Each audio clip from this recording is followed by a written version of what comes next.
अस्सलामुअलैकुम। उम्मीद है दोस्तों कि आप सब खैरियत से होंगे। आज हम रिमाइंडर थ्योरम के बारे में पढ़ेंगे कि हमने रिमाइंडर थ्योरम में क्या चीज़ को फाइंड करना होता है। तो रिमाइंडर थ्योरम में हमने फाइंड करना होता है रिमाइंडर को। अब पहला क्वेश्चन देखते हैं। इसमें लिखा हुआ है कि find the reminder when 9x² - 6x + 2 is divided by x - 3। अब यहाँ पर हमने इसको असल में डिवाइड नहीं करने लग जाना। अब हम देखते हैं रिमाइंडर असल में क्या होता है। हमें पहले इसके बारे में थोड़ा सा चीज़ पता होनी चाहिए।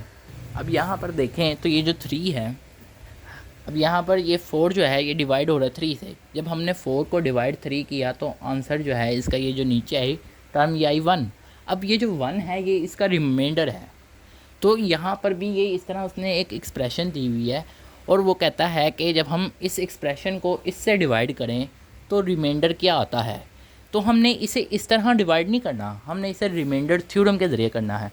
तो रिमाइंडर थ्योरम अभी इस वीडियो में हम सीखते हैं। रिमाइंडर थ्योरम क्या है, अब आपने बिल्कुल गौर से सुनना है।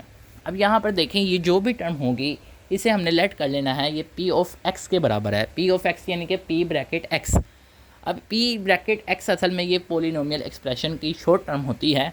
तो हमने इसे let p of x is equal कर लेना है। ये जो भी टर्म है इसे हमने इसके p ऑफ x के बराबर कर लेना है और हमने इसे इक्वेशन 1 का नाम दे देना है। जैसा कि मैंने ये लिखा हुआ है आई, यानी कि ये 1 ही होता है। और ये जो भी टर्म देगा जिससे डिवाइडेड बाय जो कहेगा ना, हमने उसे इज इक्वल रख लेना है, लेट कर लेना है कि वो 0 के बराबर है। जब हम अब इसको 0 के बराबर करेंगे जो भी टर्म होगी हमने उसे 0 के बराबर लेट कर लेना है।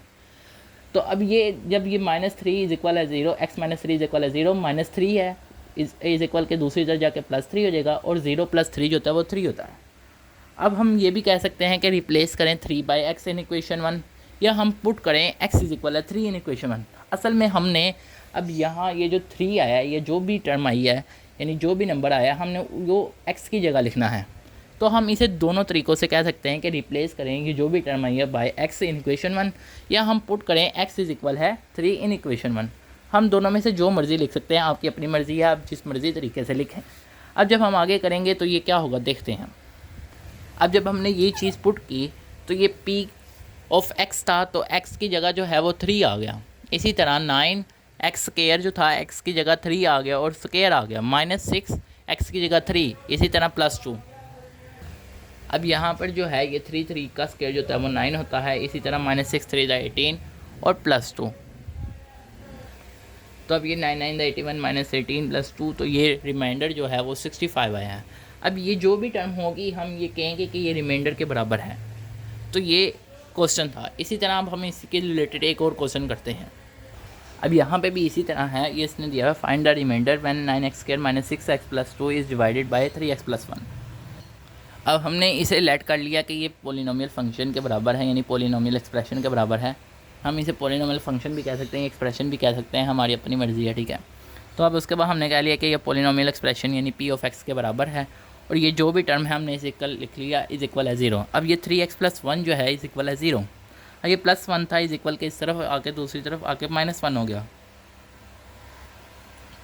और 3 जो है वो यहाँ पे मल्टीप्लाइड x है तो इस इक्वल के इस तरफ आके डिवाइड हो जाएगा। तो x इज इक्वल है -1/3।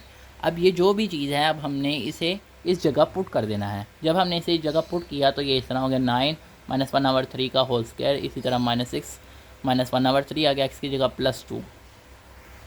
अब ये देखें, अब ये जो है इज इक्वल 9 और माइनस का जो स्क्वायर है वो प्लस होता है क्योंकि माइनस का स्क्वायर जो है वो असल में इज इक्वल होता है माइनस इंटू माइनस।